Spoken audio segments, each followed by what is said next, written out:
अभी पिछले सेगमेंट में वजीर मुमलिकत बराए कानून और इंसाफ बैरिस्टर अकील मलिक साहब फरमा रहे थे कि वो खुद भी पर्सनली वो समझते हैं कि व्हाट्सएप ट्रायल जो है वो नहीं होना चाहिए, उसके खिलाफ है।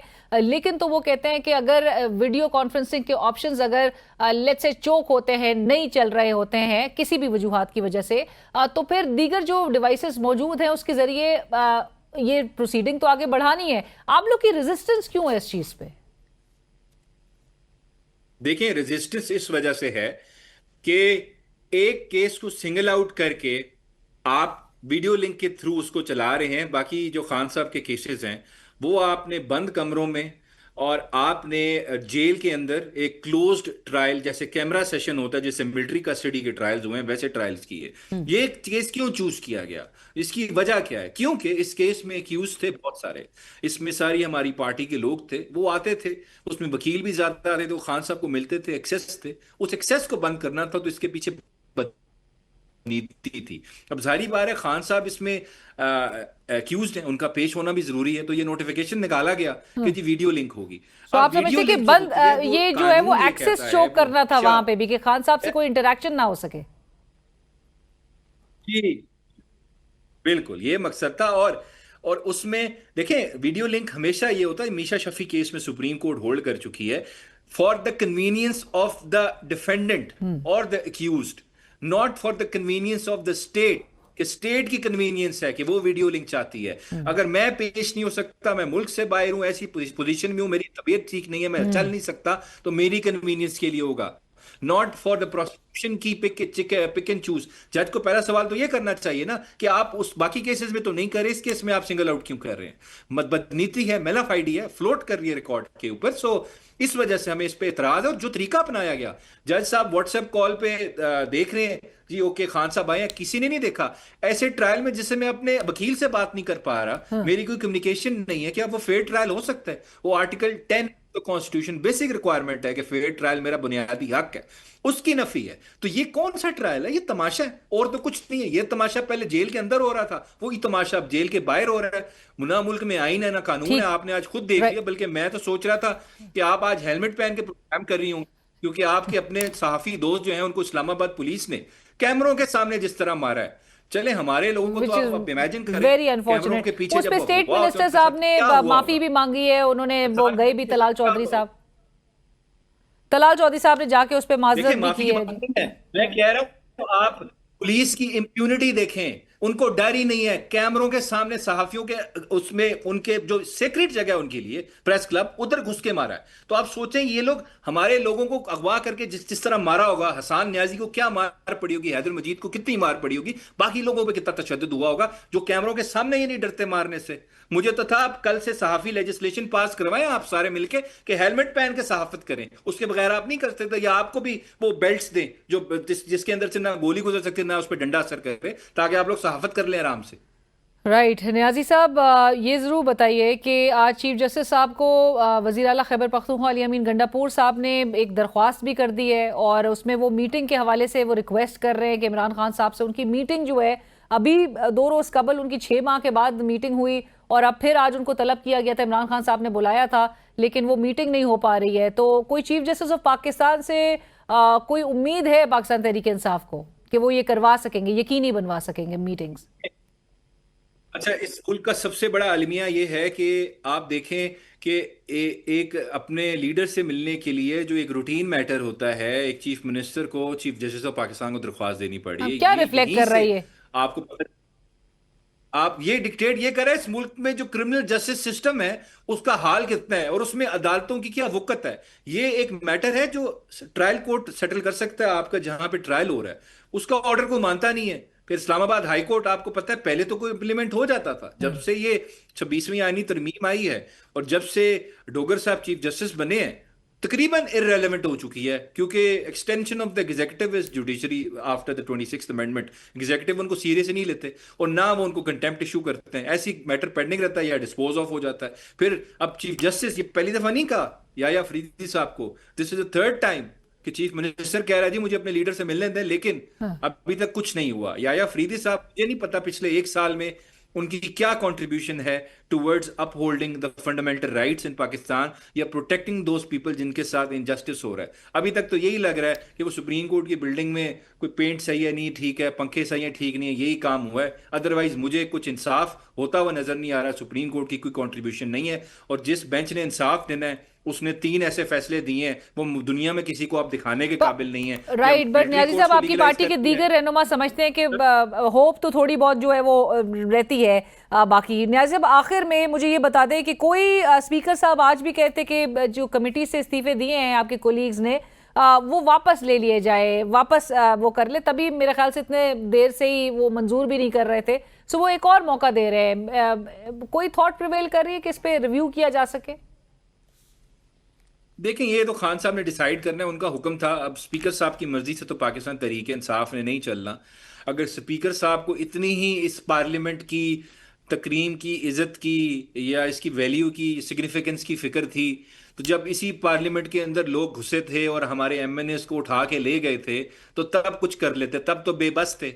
या फिर एजाज चौधरी साहब को प्रोड्यूस करवाना होता है सेनेट में, या किसी एमएनए को करवाना होता है सेनेट में, तब तो इस पूरे आपके पार्लियामेंट की कोई तकरीम नहीं रहती, कोई इज्जत नहीं रहती। लेकिन इन छोटी छोटी चीज़ों पे पॉलिटिकल पॉइंट स्कोरिंग पे ऐसे बयान दे देते, this is all just gimmick. इसमें कुछ ऐसी बात नहीं है। स्पीकर साहब कोई सीरियस नहीं है इस मामले में। Thank you so much barrister Abuzar Salman Niazi साहब फॉर ज्वाइनिंग। हमें इस वक्त ज्वाइन कर रहे हैं सीनियर सहाफ़ी, तज्ज़ियाकार, कॉलमिस्ट जाहिद हुसैन साहब। जाहिद साहब अस्सलाम वालेकुम। Thank you. जाहिद साहब, सबसे पहले तो मैं आगाज़ करना चाहूँगी जो ये ग्लोबल समूद फ्लोटेला के जो डेवलपमेंट सामने आ रही है, पाकिस्तान की डेलीगेशन की जो सरबराही है उसको लीड कर रहे हैं फॉर्मर सेनेटर मुश्ताक अहमद खान साहब। उनकी भी अरेस्ट की जो खबर है वो भी गुज़िश्ता रात से ही सामने आ गई है। How would you respond to this sir? और this comes in right after a few hours of Pakistan supporting the peace plan. ये एक हमारे लिए कोई एक अचंभे की बात होनी चाहिए थी? देखिए, बिल्कुल ये इससे जाहिर होता है कि इजराइल जो है बिल्कुल एक रोग रियासत है, और इसको जो इंटरसेप्ट किया गया है वो किसी भी जो इंटरनेशनल लॉ है उसकी खिलाफ वर्जी करती है। ये खुले समुंदर में था, और इसमें किसी तौर पे भी इजराइल की जारियत जो है उसको नहीं जस्टिफाई नहीं किया सकता है, कंडोन नहीं किया सकता है। और ये देखें, इससे और एक और चीज़ जाहिर होती है कि ये जो रवैया है इजराइल का, वो एक ख़ास वजह से है। और उसके बाद मैं ख्याल एक आप अंदाज लगा सकते हैं कि जो 20 नुकाती एक जिसका पीस अनाउंस किया प्लान, गया जी जी।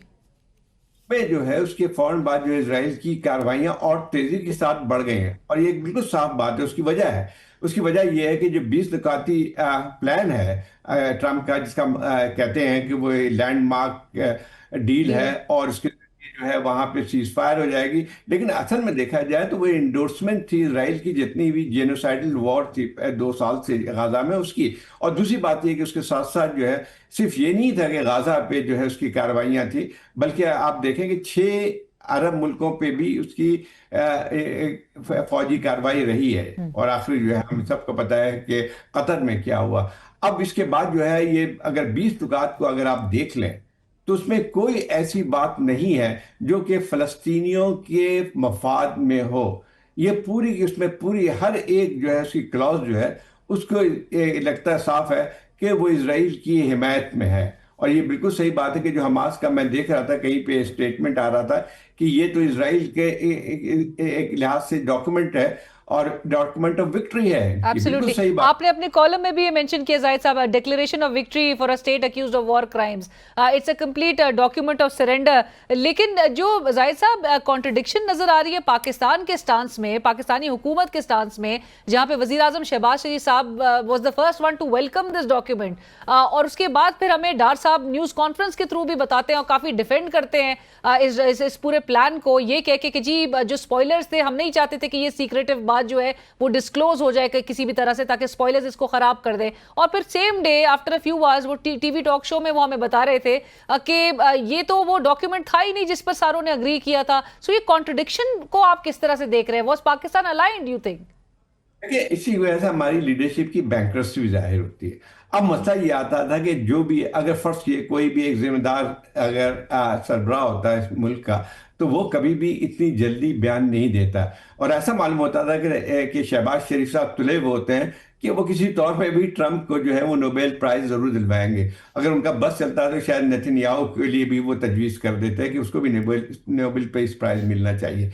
असल बात यही आती है कि देखें, इस वक्त ऐसा लगता है कि सारी उनकी तवज्जो ये थी कि ट्रंप को किस तरह से खुश रखा जाए। दूसरी बात यह है कि उसी प्रेस कॉन्फ्रेंस के दौरान नेतन्याहू ने साफ तरीके से कह दिया कि वो इसको रिजेक्ट करते हैं, कोई दो रियासत नहीं हो सकती है। अब ये बताइए कि उसके बाद जो है, अब या तो इतने बेखबर थे हमारे वजीर आजम कि जो है वो इस चीज को समझ नहीं सके थे। उसके बाद भी अगर आप देखें, सही बात कह रही हैं आप कि उसके दूसरे दिन भी जब पूरा जो है जाहिर हो चुका था, पूरे अनवील हो चुका था पूरा प्लान, उसके बावजूद भी इसहाक डार का बयान भी आप भी देख लें। न्यूज कॉन्फ्रेंस में उन्होंने तो बड़ी अग्रेसिव अंदाज में उन्होंने कहा था कि ये बिल्कुल मतलब पाकिस्तान वाज ऑन बोर्ड और वो जॉइंट स्टेटमेंट का हवाला दिया जाता। पर जाहिर साहब में एक और चीज, आज जो इसहाक डार साहब ने जो कंडेमनेशन उनकी सामने आई है, यही इजराइल की इंटरसेप्शन ग्लोबल समूद फ्लोटेला के हवाले से, उसमें उनका सेकंड पैराग्राफ उनकी ट्वीट का ये कहता है कि Pakistan रीअफर्म्स it's unwavering support for the Palestinian people and their quest for an independent sovereign state based on pre-1967 borders with Al-Quds and Al-Sharif as its capital। ये आप समझते हैं कि ये प्लान तो ये चीजें गारंटी नहीं करता? आपने भी बड़ा क्लोजली इस प्लान को स्टडी किया है। क्या पाकिस्तान वापस से बाद में ये रियलाइज करके अपनी हिस्टोरिकल पोजीशन पे अभी हुकूमत वापस लेकर आना चाहती है मामलात? वही तो मैं बात कर रहा हूं कि हमें कोई कंसिस्टेंट पॉलिसी है क्या हमारे कॉल और फेल में कितना बड़ा तजाद है, वो तो इससे साफ जाहिर हो गया है।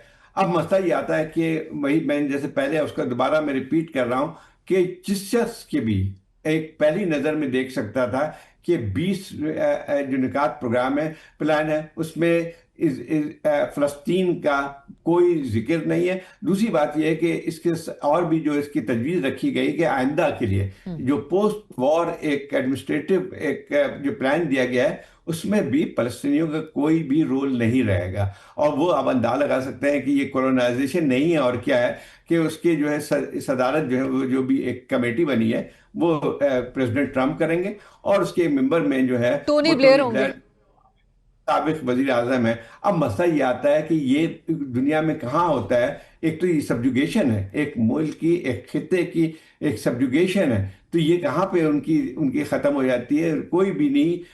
मैं समझता हूँ कि अब जो है अरब ममालिक जो है रास्ता ढूंढ रहे हैं कि क्या करें, लेकिन उनको जो है अगर इतनी भी अकल नहीं है कि जो है तो उसमें अब, लेकिन एक और बात भी आती है कि मैं अरब मुल्कों को देखता हूँ कि उनमें मेरे ख्याल तो भी इसको तस्लीम कर लेंगे, वो इजराइल की हाकमियत को भी तस्लीम कर लेंगे। क्योंकि अगर आप देखें 2 साल से गाजा पे जो हो रहा है, इजराइल को जो एक इम्प्यूनिटी मिली हुई थी, उसकी एक बहुत बड़ी वजह, एक तो सबसे बड़ी वजह ये थी कि अमेरिका उसकी पुष्पनाई भी किया था, बल्कि एक्टिव सपोर्ट थी अमेरिका की। और दूसरी तरफ अगर आप देखें तो पूरे अरब ममालिक जो कि OIC कहलाती है, वो वहां पे एक कदम भी नहीं उठा सके। मैं ये नहीं कहता हूं कि उनको जंग का ऐलान करना चाहिए था इजराइल के खिलाफ, लेकिन ऐसे बहुत सी चीजें इस्तेमाल कर सकते थे जो कि इजराइल पे और अमेरिका पे दबाव डाल सकते थे। अब उसके साथ साथ आप देखें अमेरिका पे आते हैं। अमेरिका पे जब ट्रंप आए तो ऐसा मालूम होता था कि पूरा जो है गल्फ कंट्री जो है वो बिछी गई थी खुशामद से। $1 ट्रिलियन के जो है उन्होंने इसके साथ मुआहदे किए, जेट्स गिफ्ट हो रहे हैं। अच्छा, अब उसके बाद जो है आपने एक, अगर उसी दौरे में अगर आप रखें, एक लफ्ज गाजा के बारे में नहीं था, एक लफ्ज नहीं था। आप मुझे बताइए कि इन्हीं OIC ने क्या किया जब ईरान पे जो है बाकायदा जो एयर स्ट्राइक हुई थी, और न सिर्फ इजराइल की बल्कि अमेरिका की भी हुई थी, बिल्कुल खामोशी और सन्नाटा। अब इसके बाद जो है जो एक लिहाज से जो सरेंडर किया है वो भी मेरे ख्याल अचंभे की बात नहीं है। और सबसे बड़ा जो अफसोस होता है मुझे पाकिस्तान की अपनी क़यादत पे, यानी ऐसा मालूम होता है कि उनके सारा एक जोर जो था कि ट्रंप से को खुश किस तरह से रखा जाए। पहले मालूम ये हुआ था कि 21 पॉइंट्स हैं, जिसमें एक हद तक जिक्र था कि 2 रियासतें बनेंगी आगे चल के कभी, तो उस तक को जो है नेतन्याहू ने काट दिया।